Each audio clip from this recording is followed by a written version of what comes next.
आपल्या प्रति एकादशीला भजनाचा कीर्तनाचा कार्यक्रम असतो आणि द्वादशीला जेवण असतं याबद्दल या गावकऱ्यांचं अभिनंदन करतो. आज आपल्या गावामध्ये आपल्या कुटुंबामध्ये आमच्या प्रभू महाराजांची भेट मागे गोदावरीच्या पत्रकाठावर खानावळ या गावामध्ये झाली आणि त्यांनी सांगितलं आपल्या गावचे परम भाविक वैष्णव किशन महाराज यांची एकादश आहे. त्यानिमित्ताने एकादशीच्या निमित्ताने कीर्तनाची सेवा आहे. वेळातला वेळ काढून या ठिकाणी जमेल त्याप्रमाणे महाराज येण्याचा प्रयत्न करावा. लोकांतल्या किशन महाराजांसारख्याचा सत्संग घडला आणि तुमच्या गावकऱ्यांचं मायबापाचं दर्शन घडलं. मी माझ्या जीवनाची कृतज्ञता धन्यता व्यक्त करतो.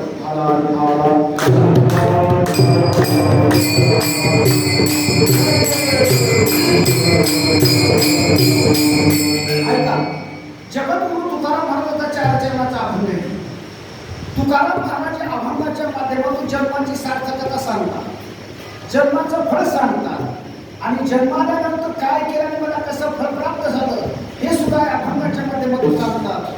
आणि संतांच्या संगतीचं महत्व सांगून संतांनी माझा प्रतिपालन केलं आणि त्यांनी माझा सांभाळ केला आणि माझ्या जीवनामध्ये आध्यात्मिक, अतिभौतिक, अदैविक तिची भीती होती. त्रिविध तापाची झाली बोलवून देखील चरण वैष्णवाचे एका जनार्दनी घडो त्याचा संग संतांच्या संगतीचं महत्व आणि भगवंताच्या नामचिंतनाचं महत्व आणि माझ्या जीवनाची कृतार्थता या ठिकाणी माझ्या जीवनाची माझी अपेक्षा होती ती संतांच्या संगतीनं आणि मिळालेल्या जन्मामुळे या ठिकाणी आज माझी सार्थक झाली. जगद्गुरु तुकाराम महाराज म्हणतात एवढा मी मोठा झालो की आज माझ्यावर बळ काळ काही करू शकणार नाही.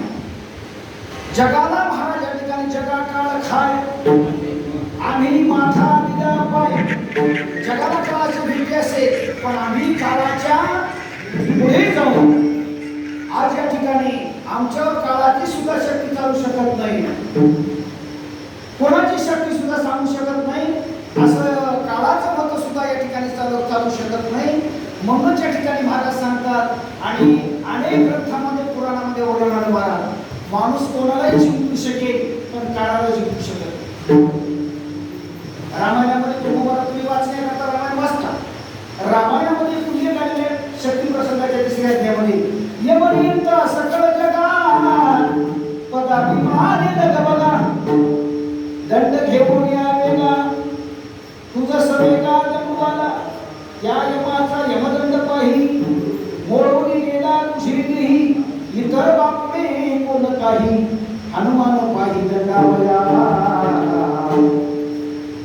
काळाला नतमस्तक करणारा हरिभक्त असतो आणि तेच म्हणजे या ठिकाणी मारुती, तेच म्हणजे जगद्गुरु तुकाराम महाराज. आमच्यावर कोणाची सत्ता नाही असं जगद्गुरु तुकाराम महाराजांनी बोलण्याचा प्रयत्न केला आणि घेतलेल्या अभंगामध्ये मी सुद्धा या ठिकाणी आपला अभंगाचा भावार्थ सांगण्याचा प्रयत्न केला. सुख असेल, बरोबर असेल,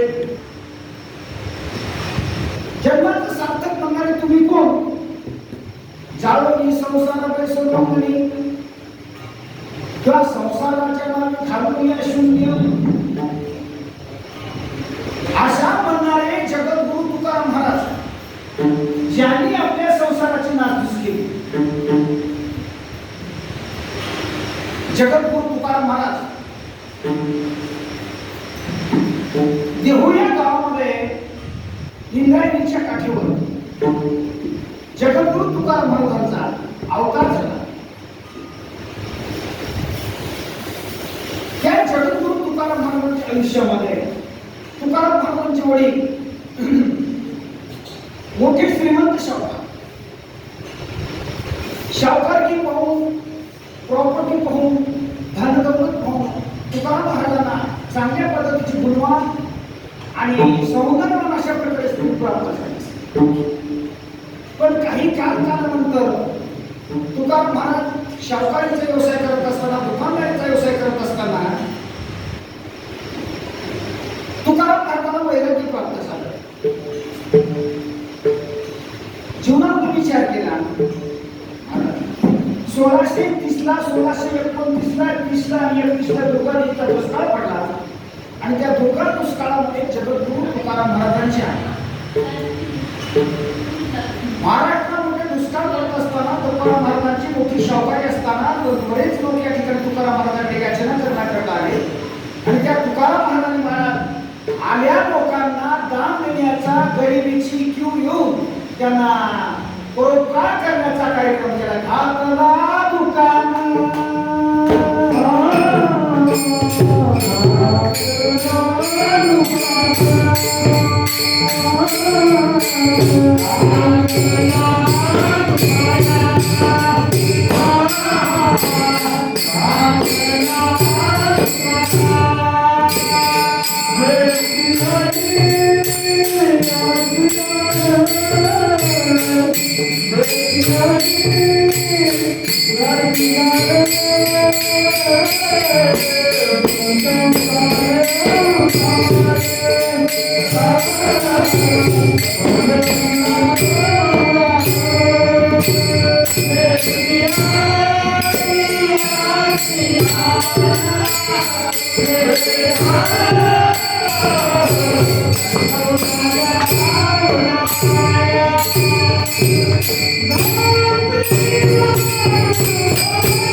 आपलं भांडार फोडलं, आपले गोदाम फोडले, आलेल्या लोकांना दान दिलं.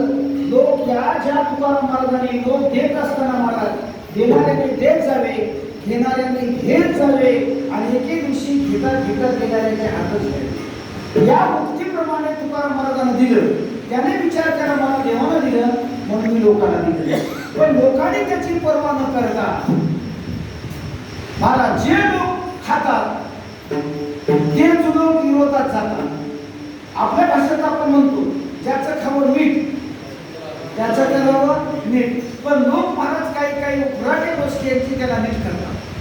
जगद्गुरु तुकाराम महाराजाला शेठ म्हणणारे, शाहूकार म्हणणारे, महाराज म्हणणारे, राजे म्हणणारे, तुकाराम महाराजांची सगळी प्रॉपर्टी संपल्यानंतर तुकाराम महाराजाला दिलं तिच्या म्हणून येणं आलं म्हणून लागले. माणसाच्या जीवनामध्ये महाराज गरिबी श्रीमंती, पाप पुण्य, सुकाळ दुष्काळ, मान अपमान या घटना घडत असतात. गरिबी आली म्हणून लाजायचं नसतं, श्रीमंती आली म्हणून माजायचं नसतं आणि सत्ता आली म्हणून गाजवायचं नसतं. जगद्गुरु तुकाराम महाराज म्हणतात जाऊ द्या. जे लोक मला या ठिकाणी येडं म्हणतात, कोणी शेठ शाहूकार म्हणतात, कोणी एबी दिनच्या माणसाच्या जीवनामध्ये काळ सारखा टिकून राहत नसतो. माणसाच्या जीवनामध्ये 3 अवस्था असतात: बाल्य अवस्था, तारुण्य अवस्था आणि म्हातारपण अवस्था. त्यावेळेला माणसाच्या वेळेला तारुण्यातला खेळ वेगळाच असतो, बालपणातला खेळ वेगळाच असतो आणि म्हातारपणातला खेळ वेगळाच असतो. ज्या वेळेला माणूस जो राजा असतो, जो म्हातारा होतो, तेच लोक त्याला म्हातारा म्हणतात. स्वतःची बायको सुद्धा म्हणते यांना काही कळत नाही, पोरगा म्हणतो यांना काही कळत नाही, सुनबाईमध्ये भेदभाव वाढतच. म्हणून जगद्गुरु तुकाराम महाराजांना सगळं लोक येण्यात काढत असताना तरी तुकाराम महाराजांनी आपलं धैर्य न करू देता तुकाराम महाराजांनी विचार केला लोक काही म्हणू, लोक काही म्हणू.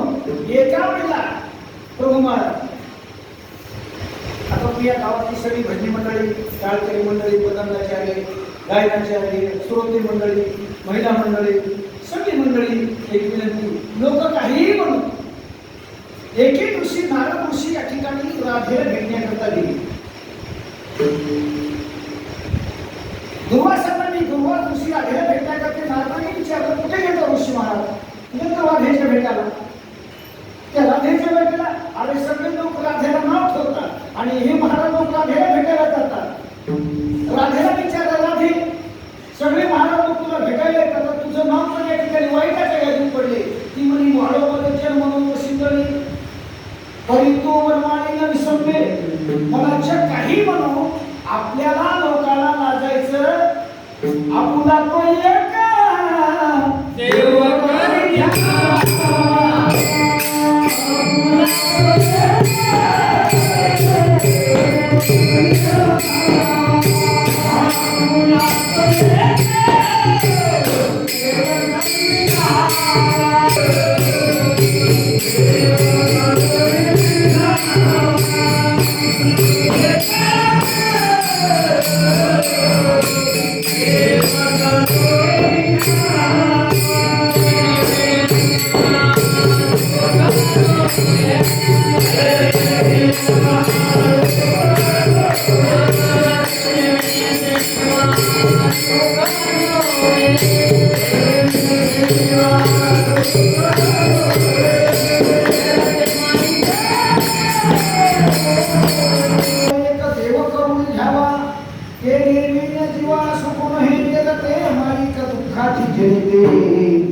आधी अभियांती अवसने. जगद्गुरु तुकाराम महाराज लोक काही म्हणू, आपल्या जीवनाचं कल्याण झालं पाहिजे, देव आपल्याला भेटला पाहिजे, आपलं कल्याण झालं पाहिजे, याला जन्माचं फळ मला कसं प्राप्त झालं याविषयीची जगद्गुरु तुकाराम महाराजांना या ठिकाणी लोकांनी प्रश्न केलेला असताना जगद्गुरु तुकाराम महाराज म्हणतात, माझ्या जीवनाचं सार्थक झालं तुम्ही काही म्हणा. कसं काय झालं म्हणजे बाबा, मानवी जीवनामध्ये प्रभू महाराज एक विचार करण्यासारखी गोष्ट आहे. आता प्रत्येक माणसं फळाच्या पाठीमागे लागलेली असतात, फळ पत्रात पडत नाही आणि माणूस फळाच्या पाठीमागे लागल्याशिवाय राहत नाही. मानवी जीवनामध्ये प्रत्येक माणूस सुखाच्या पाठीमागे फळाच्या पाठीमागे लागून लागून माणसाचं आयुष्य जातं. खरं सुख प्राप्त होत नाही आणि खरं फळ आपल्या पत्रामध्ये पडत नाही. म्हणून भागवता सर्व सुखाच्या आशा जन्म गेला, सुखाची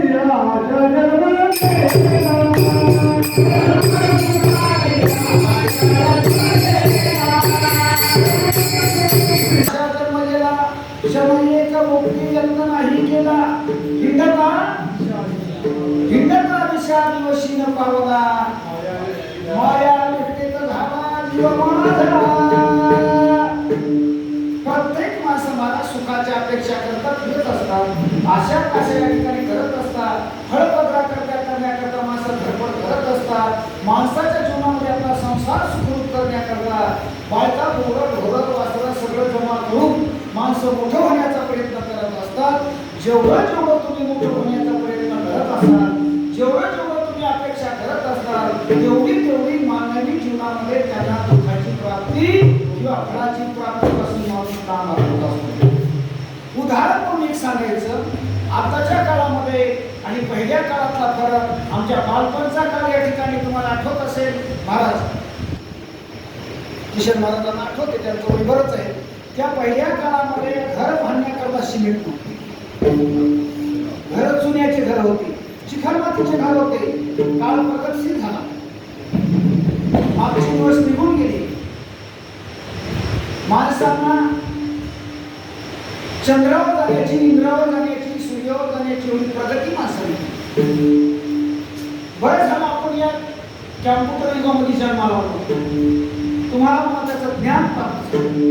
घर बांधायचं असेल तर पहिल्या काळामध्ये एखाद्याला चांगलं चिरबंदी घर बांधायचं असेल, त्याने शेतात ते चुनखडू जमा करायचे आहे की नाही.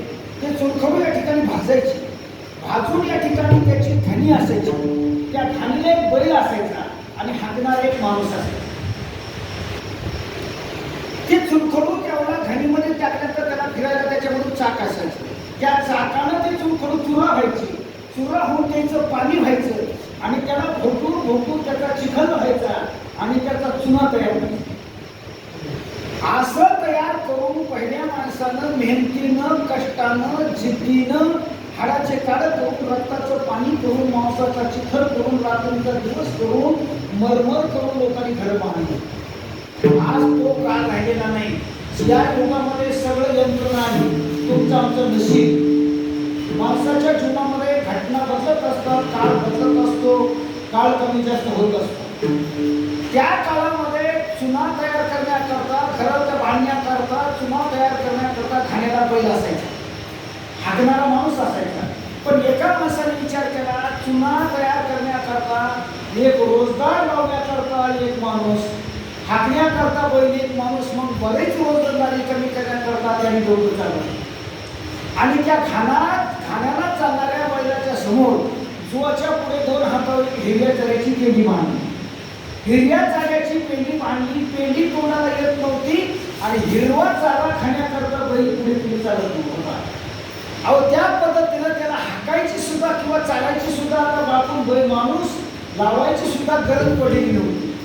त्या हिरव्या चाऱ्याच्या अपेक्षेनं तो बैल सारखा चालत होता. किती चालला, हिरव्या चाऱ्या करता शेवटला तो बैल सारखा पाणी चारा न खाता 8 तास चालला.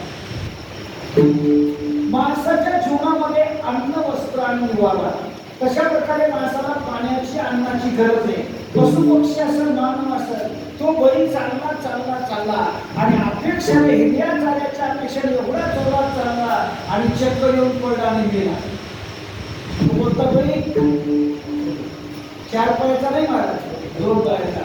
2 पायाचा बैल फिरून फिरून फिरून फिरून जसा मेला तशा पद्धतीच्या 4 पायाचा दृष्टांत सांगितला आणि 2 पायाचा माणूस कशा पद्धतीने फिरला. जगद्गुरु तुकाराम महाराज सांगतात फळ पदरात पडण्याकरता प्रत्येक माणसं या ठिकाणी रात्रंदिवस धडपड करत असतात, पण फळ कोणाच्या पदरात पडलेलं नाही. आता तुम्हाला आमचं घर झालं, अंग झालं, लेकरं बाळ झाले, संसार झाला आणि जशी जशी तुम्हाला मोठी मोठी अपेक्षा झाली तशी तशी दुःखांची सुद्धा प्राप्ती तुमच्या आमच्या जीवनामध्ये आली. म्हणून महाराज सांगतात संसार दुःखमुळे चौकडे भिंगळ संसार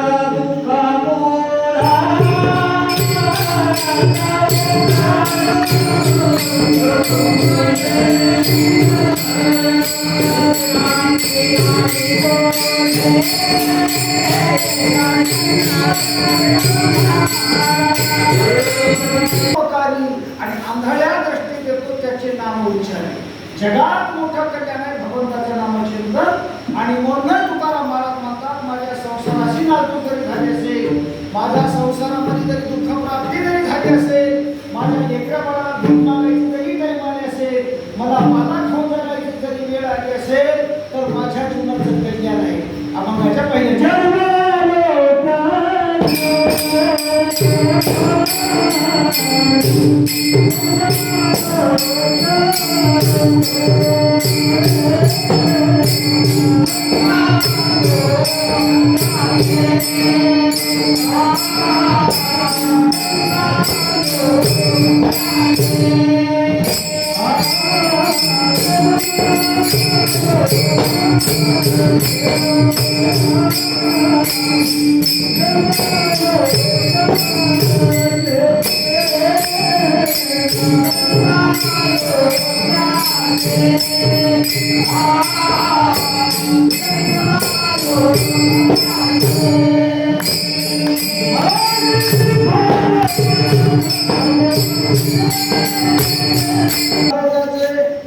आजी फळ झाले साचे तुम्ही सांभाळले संती वयती रसले कंठी. जगद्गुरु तुकाराम महाराजांनी उत्तर दिलं सज्जनांनो, मायबापांनो, प्रेक्षकांनो, श्रोत्यांनो, तुम्हाला जे काही मिळतं, तुम्ही जे काही मला प्रश्न केला, महाराज तुमचं जन्माला येऊन काय सार्थक झालं? माणसाच्या जीवनामध्ये किती जरी केलं आणि किती जरी कमिंग, किती जरी थाटमाट केला, किती जरी गाड्या घोड्या घेतल्या, किती जरी माड्या जरी बांधल्या, तर माणसाच्या जीवनामध्ये महाराज एक दिन आएगा दुसरा दिन जाएगा. प्रत्येकाला यायचे जाणतंय. धन जमवले कोट्यानो कोटी आणि शेवटी न येणे नमोटी. म्हणून माणसाच्या जीवनाचं सत्य साच खरे आणि नाम विठोबाचे. आम्हाला महाराज जीवनामध्ये भगवंताच्या नामाची प्राप्ती झाली, आमच्या मुखामध्ये नामचिंतनाची सेवा प्राप्त झाली आणि संतांचा समागम प्राप्त झाला. याच्याशिवाय आमच्या जन्माचं फळ नाही. जन्मामध्ये महाराज जन्म 3 लोकांचा असतो. एक देवाचा जन्म असतो, एक साधूचा जन्म असतो आणि एक माणसाचा जन्म असतो. देवाचा जन्म धर्मरक्षणा करता असतो, साधूचा जन्म जनरक्षणा करता असतो आणि माणसाचा जन्म बायको रक्षणा असतो.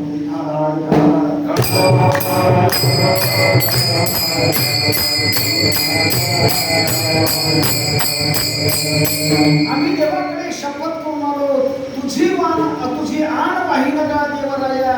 देवा तुझी शपथ घेऊन सांगतो, आम्ही तुम्हाला आठवीन पाय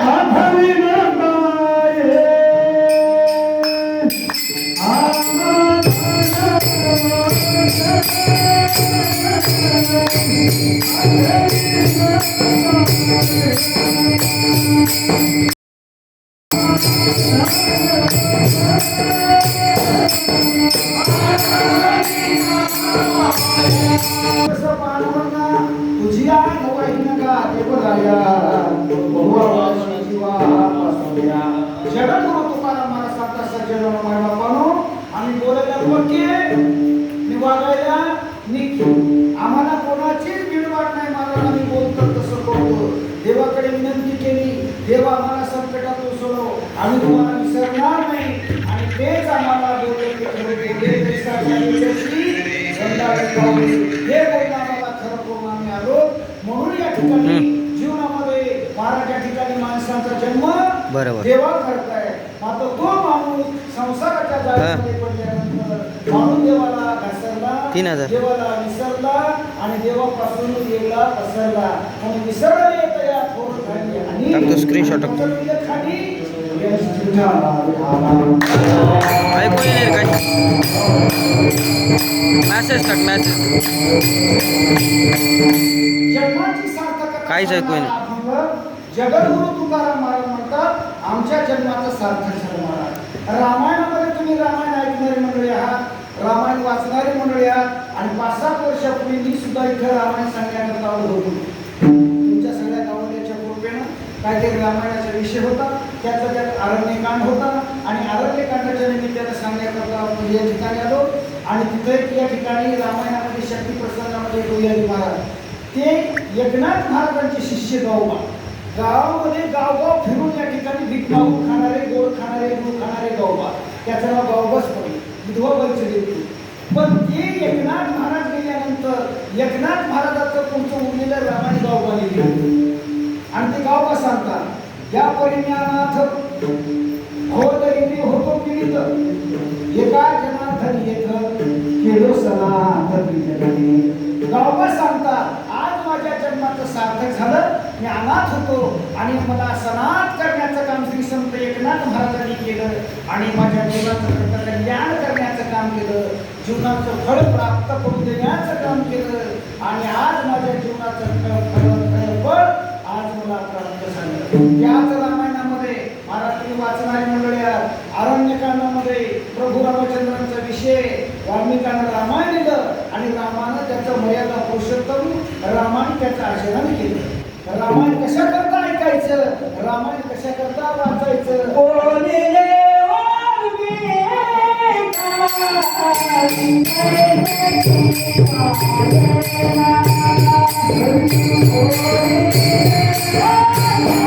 माता म्हणजेसी भोगू पाहिजेसी कपटी मिळविले थोडीशी सपुत्र सैन्यसी मारविले. रावणाने सीतेचं अपहरण केलं, रथात टाकलं, घेऊन चालला. आणि घेऊन चालत असताना रामचंद्र हरणाच्या पाठीमागे गेले. वेळ लागला. पुढे सीता राम राम या नावाचा आक्रमण करत होती. ते जटाई नावाच्या पक्षाने ऐकला. जटाई नावाचा पक्षी घंटी काढून धावत आला आणि सीतेचं संरक्षण काढला. रावणाबरोबर युद्ध केलं. रावणासारख्या राजाला 10 शिरी 20 भुजा त्याला हतबल केलं महाराज. रथातलं खाली ओढून खाली मारलं. भांडणाला सुरुवात झाली. जटाईला रावणाला जिंकलं, रावण हारला आणि जटाई जिंकला. उदार मनाचा जटाई जिंकल्यानंतर रावण रक्तबंबाळ झाला, हतबल झाला. विचार करू लागला, माती उठून लागला, एवढ्या मोठ्या राजाने एका पाखराने जिंकलं. काय माझ्या राज्यपणाला, काय माझ्या राक्षसपणाला, काय माझ्या ब्राह्मणपणाला काढायचं काय. म्हणून त्याने एका युक्तीचा योजना केली. आपल्या भाषेत म्हणतो तर ब्राह्मण वंशामध्ये जन्मला, ब्राह्मण सांगितली अमोशा आणि नाही केली एवढ्या विषया. उपदेश घेतलेला होता. रावणाने विचार केला, गुडघ्यात मुंडकं घातलं. मुलाला जटाई महाराज बोला की तुम्ही मला कसं काय जिंकलं. मला रामाच्या नावानं, तुमचा गुरु कोण आहे मला राम, त्याच्या नावानं जिंकलं.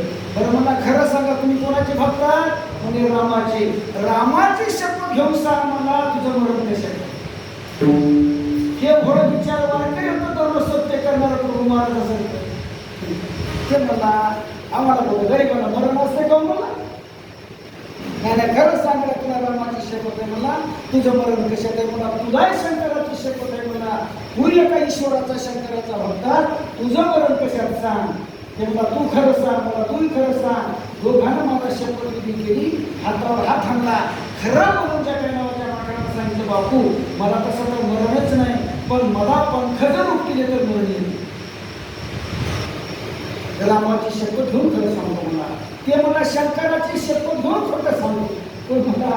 रावण. शंकराची शपथ घातली म्हणा, पहिल्याला खोटं म्हणा, खरं म्हणतो की माझं म्हणून मला अंगठ्यात आहे.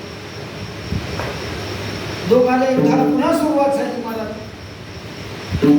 जटा नावाच्या पक्षाने रावणाच्या अंगठ्याला छेदण्याकरता प्रयत्न केला, पण रावणाच्या अचानक हातामध्ये त्याचे पंख वाले, पंख पोटले, जटायू मोकळा.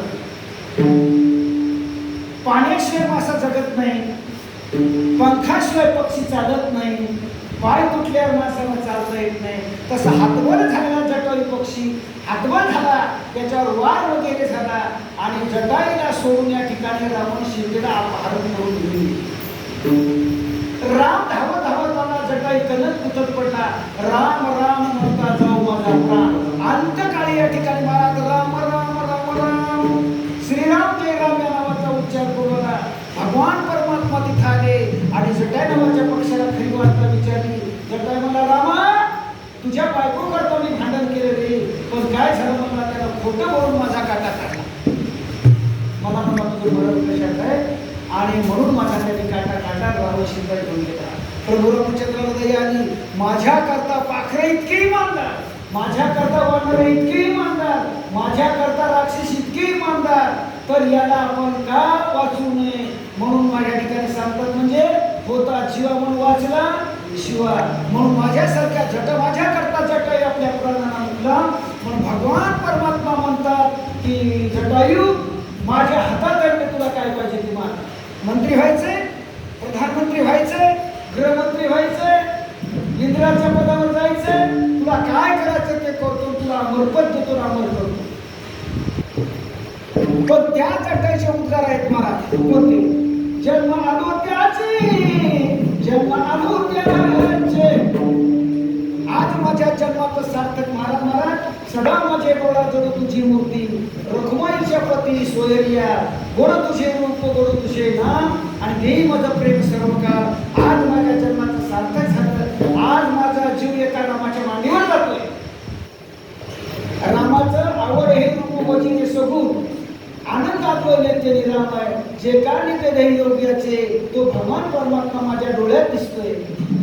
ज्यात माझं शरीर ज्याच्या मांडीवर असतंय आणि तो हा हरी पाहिल्या डोळे भरली, पाहता पाहणी तुम्ही सर्वनिया. म्हणून भगवान परमात्मा तुमच्या सारख्यांच्या समोर माझा मांडी उचलून जातोय. तुझी दृष्टी या ठिकाणी माझ्या नजरेत तुझं रूप राहतंय. असं मरण मला पुन्हा येणार नाही, म्हणून जन्म आलो त्याचे आणि आज फळ झाले. आज माझ्या जीवनाचं सार्थकता झाली महाराज. कारण काय? माझ्या जीवनाची सार्थकता म्हणून तुम्ही जे केलेला माझ्या प्रोत्साहन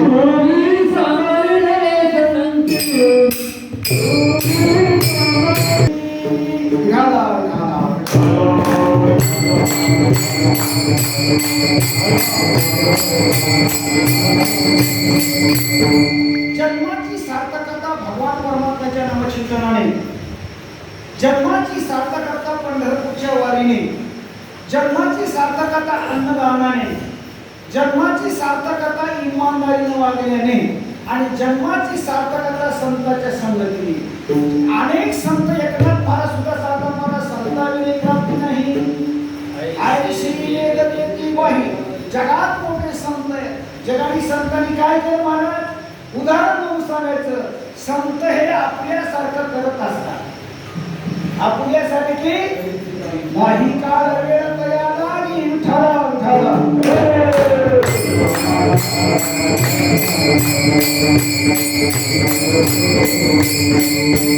उदाहरण म्हणून सांगायचं महाराज, मागे एका वेळेला मी काही धामाच्या निमित्ताने यात्रेला गेलो. उत्तर प्रदेशामध्ये अयोध्या, मथुरा, काशी, वृंदावन, प्रयाग, त्रिवेणी संगम. तिथं गेल्यानंतर महाराज या ठिकाणी वृंदावन धामामध्ये आम्हाला छोटंसं पुस्तक पाहण्याकरता मिळालं किंवा वाचण्याकरता मिळालं. ते पुस्तक घेतलं. त्या पुस्तकाचं नाव, छोटंसं पुस्तक, एक 40 रुपयाचं पुस्तक. त्याच्यामध्ये लेख होता संत भिसा स्वामींचे. वृंदावन धामामध्ये एक थोर संत होऊन गेले, त्याचं नाव संत भिसा. गरीब कुटुंबामध्ये त्यांचा जन्म झाला. पण बापाच्या मुळे काही म्हणा थोड्या दिवस दिवसामध्ये 1 वर्षाच्या आत त्याचा बाप मरण पावतो. लेकून तर एक लेकरू आईला आपल्या मुलाकरता त्या आईने वैधव्य पत्करून मुलाचे संगोपन केले. दुसरं लग्न न करता एका मुलावर या ठिकाणी तिनं आपलं जीवन जगण्याचा प्रयत्न केला. गरिबीचा संसार होता. 18 दारिद्र्याने पीडित होती. बिचारी आपल्या पोटा पाण्याकरता कोणतरी मूलमोठी किंवा आपलं जीवन जगत होती. असं करता करता एके दिवशी एक चांगल्या एका शाहकाराच्या घरी तिला छोटीशी नोकरी मिळाली, भांडे पाण्याची.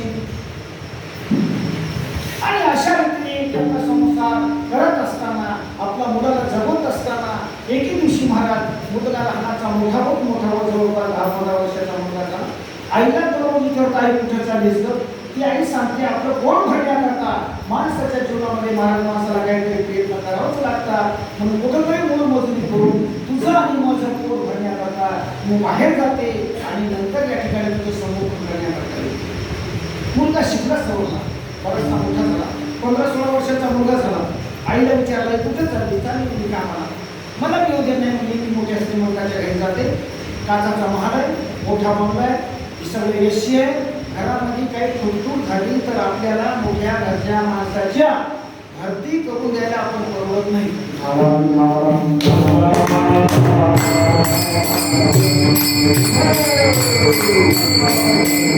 मुलाने हट्ट धरला, आई मी येणारच. हे कुणाचे हित जाणे मामुलीचे चिंत, आईशी कळवळ्याची जाती.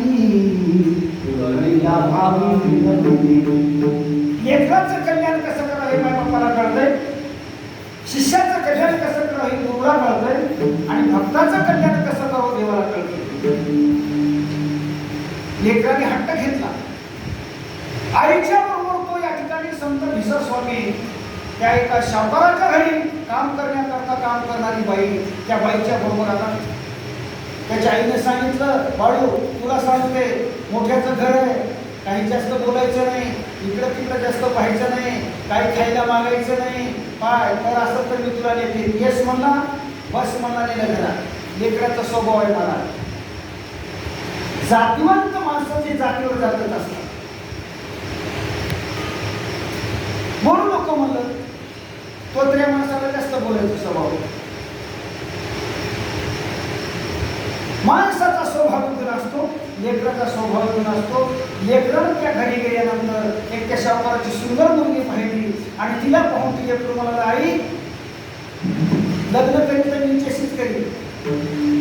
मुली तुला सांगितलं ना बोलू नकोस. त्या मुलीला ती मुलगी म्हणतो काय म्हणतो का? त्यानंतर हा म्हणतो की लग्न करीत तर तुझ्याशीच करी. याची लायकी काय, त्याची लायकी काय? सोयरीकी महाराजाच्या त्याच्या हिस्सादारावर प्रॉपर्टीनुसार त्याच्या वंशानुसार होत असतात. मुका या ठिकाणी एका शिष्याच्या घरी मांडलं गेलं, त्या शिष्याच्या घरी शिदळ गेला. मला तुम्ही कसं करतो, तुम्ही कसं करतो, बरोबर येत नाही मला. म्हणून या ठिकाणी हा काय म्हणतो, म्हणजे तुलाच बायको करी म्हणतो. त्यामुळे काय हरकत नाही म्हणते. लेकराचा स्वभाव आहे, माणसाची जात आहे. माणसं मला वयात आल्यानंतर डोळ्याला पाहिल्यानंतर माणसं बिघडतच असतात. बिघडायचं ते बिघडू द्या, व्हायचं ते होऊ द्या. तर त्याला सांगावं की मला जर त्यांना असं भाग्यवती पत्नी बायको करायची असेल तर त्याला म्हणावं की 1 वर्षभर जंगलात जाऊन ये. मला उद्या कशाला जाताच निघतो, निघाल मारत निघाल्यानंतर या ठिकाणी विचार नाही, आचार नाही, काहीच नाही. 1 वर्षभर जंगलामध्ये जाऊन यायचं आणि माझ्याबरोबर लग्न करायचं. निघालं. जंगलात जाणं सोपं नाही. त्या पोरीला वाटलं की जंगलात जाणार, याला वाघ खाणार, सिंह खाणार, हत्ती खाणार, हे मरणार येण्याचा प्रश्नच नाही. पण गेलं रस्ता काही. संध्याकाळची वेळ झाली, अंधार पडला, घोरांगण होतं. वाघांचा आवळ्या येत होत्या, डरकड्या येत होत्या, सिंहाचा सिंहनाद येत होता, कोणी भुकत होते, रानडुकरं पळत होते, भीती पोटी चालत होता. छोटासा रस्ता सापडला आणि त्या रस्त्यात त्याने भीतीच्या पोटी हातामध्ये काठी वगैरे काहीतरी घेतली आणि कुठंच असणार नसताना म्हणून लांब एका 1-2 किलोमीटरवर त्याला एका कंदिलाचा उजेड दिसला आणि त्या उजेडाच्या दिशेने तो साधूच्या आश्रमामध्ये गेला. भजन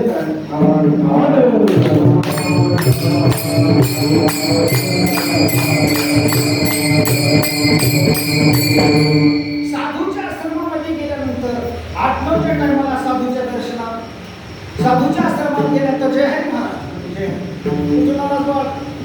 म्हणजे महाराज काही विचार होता माझी मनस्थिती सांगण्यासारखी नाही. कसं काय आला विचार होता मला एक करा म्हणजे मला राहण्याकरता म्हणता असं लागेल.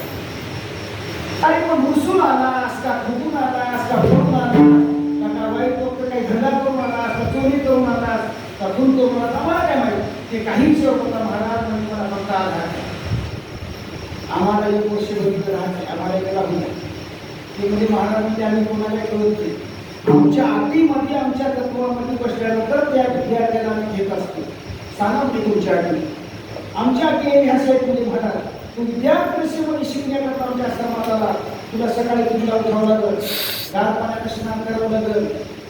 दुसरी गोष्ट या ठिकाणी देवपूजा करता फुलं वगैरे आणावं लागल. देवाची पूजा करावं लागल. मंदिरात देवाला धुवावं लागल. त्यांचं दर्शन करावं लागल. त्यांची आरती करावं लागल. सकाळी उठल्यानंतर लगेच भांड काकडा करावं लागल. काकडा झाला की आमच्या इथे भजनी मंडळ येतील. त्या भजनी मंडळाची चहा पाण्याची नाश्त्याची व्यवस्था करावं लागल. आणि पटत आहे का एवढं पटत आहे म्हणजे तसं नाही.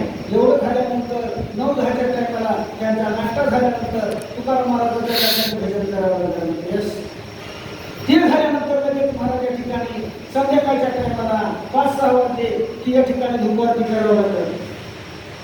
हे सगळे कारण मधल्या दुपारच्या टायमामध्ये 2 ते 4 तुला रामायण वाचवलं. पटत आहे का नाही तर होता महाराज आडवं यावर माणसाला काही म्हणतात की एका यादव कोणाला तरी आलमबाई कोणाला तरी नाही आडला हरी तो आडला नारायण घरी दारवाचे पाय तशा पद्धतीने आडवलेलं होत ना वर्षभर राहण्याचा नियम केला. पण साधूच्या आश्रमामध्ये राहिल्यानंतर मला सवय लागली. माणसाच्या जीवनामध्ये 4 गोष्टीची गरज आहे मला 3 गोष्टीची गरज आहे. अन्न वस्त्र आणि निवारा. माणसाला खाण्याची गरज आहे. कपडे घालण्याची माणसाला गरज आहे आणि माणसाला राहण्याची कुठेतरी गरज आहे. पहिल्या काळात तुम्हाला 3 गरजा होत्या आता 4 गरजा राहिल्या. अन्न वस्त्र आणि निवारा. त्याच्यामध्ये महाराज म्हणायचे मोबाईल एक मध्ये घरा काही माणसं नमुनेचे असतात महाराज. यामुळे जगात 5च प्रतिबंध म्हणजे सांगा बरं महाराज त्यामुळे अहिल्या द्रौपदी सीता त्याला म्हणून करा आणि असाही भजना म्हणला माझ्याही बायकोला याद घरा.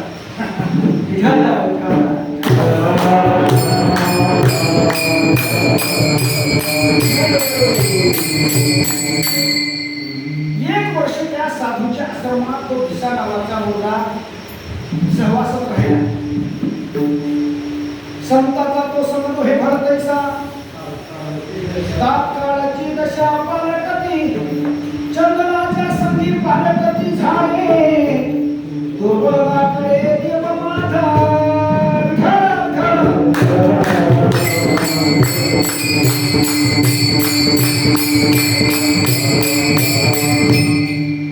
आश्रमात राहता राहता रामायण वाचता वाचता राम म्हणता रामच भजे आणि पती सोनी पती घ्यायचे. रामराम म्हणला जीवन राममय झालं आणि सर्व गोष्टीचा त्याने निस्वार्थपणाने सेवा केली. साधून सांगितलं महाराज कोणाचा रुपया घ्यायचा नाही कोणाचे दक्षिणा घ्यायची नाही कोणाचं पाकिट घ्यायचं नाही कोणाचं जॅकेट घ्यायचं नाही कोणा लाकीट दिलं तरी लाकीट सुद्धा घ्यायचं काहीच घ्यायचं नाही. निस्वार्थपणे रामाचं भजन करायचं देवावर प्रेम करायचं. साधूचं वचन त्याला पटलं बरं वाटलं. बऱ्याच दिवसापासून साधू महाराज रामायण चांगलं सांगतात. ही कीर्ती गावात पंचकोशीमध्ये पसरली. तोच तो शावकार त्या मुलीचा बाप साधूचं रामायण ऐकण्याच्या निमित्ताने त्या जंगलामध्ये आला. रामचरित्र मानस कथा त्यांनी लावली. रामायण ऐकण्याच्या निमित्ताने थोर संत जपी तपी दंडी मुंगी भागवे नागी जलाली कामकरी मांडकरी वारकरी बरीच मंडळी जमा झाली. त्याच्यामध्ये श्रोता म्हणून त्या पोलीचा बापही आला. रामायण 2 तासाचा ऐकलं सुंदर भगवंताच्या कृपेनं महाराज रामायण रामासारखंच सांगितलं. एकनाथ महाराजांसारखंच रामायण सांगितलं. आनंद साधूला त्या शाहूकाराला झाला आणि शाहूकारानं 500ची नोट काढली, त्याच्या खिशात घातली. महाराज त्याने खिशात पेढ्याचा बॉक्स दिला, ते फेकून दिला. चांगल्या पद्धतीचे थंडगार आंबे आणले गोड, तेही टाकले, काही स्वीकारलं नाही.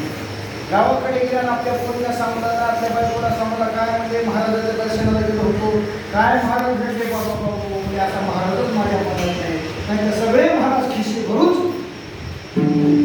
मला हा महाराज माझा निस्वार्थपणाने सेवा करणारा मला भेटला. धन्य आजी जन्माला, धन्य आजी संत दर्शनाचा आनंद जन्माचा अशी न गेला, मज वाटेची अशी आलिंग द्यावे कळाला सोडावे चरणाचे. बातमी पसरली, बायकोला मुलीला मला कोणी जाय, साधूच्या दर्शनाचा लाभ असतो, संत दर्शन मिळाला परमानावर जोडला.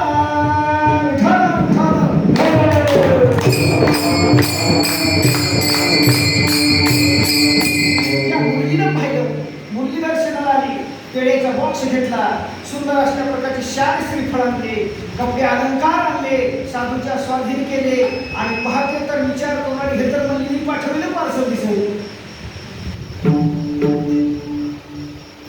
आता त्या पोरीने विचार करता कसं काय असं, माझी मागणी घालण्याकरता एका वर्षापूर्वी हे इथं आलं होतं. कोण हे साधू, आणि इथं म्हणजे साधूचं सोबत इथं बसते, तरी पण यांची अपेक्षा विचारू.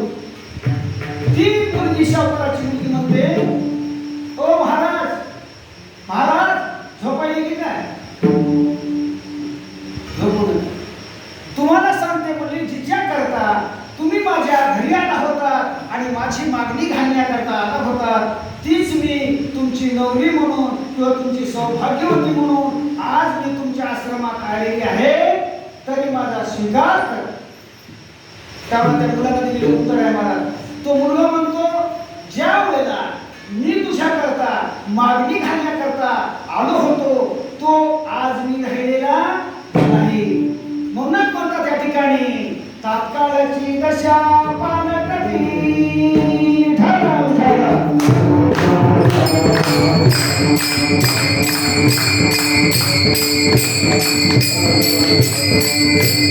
संताने सरता केलो